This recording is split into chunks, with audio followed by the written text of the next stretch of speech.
Hey guys, in this video, I'll show you how to create an Adsense account for YouTube. Alright, let's begin. First of all, open any type of preferred browser and search for Google Adsense. After that, open the official website and you will be redirected to the homepage. Now, as you need to create a Google Adsense account, click on the Sign Up button. After that, enter the required credentials and log in using your preferred Google account. Just make sure to keep the channel account and Adsense accounts different.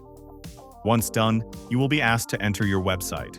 But as you are creating your Google Adsense, you don't have to do anything. Simply check mark the statement and then enter all of the required details. After you're done with it, agree to the terms and conditions, and then click on the Start Using Adsense button.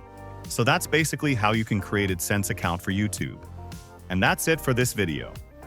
If you find this helpful, consider subscribing and giving this a big thumbs up. Thanks.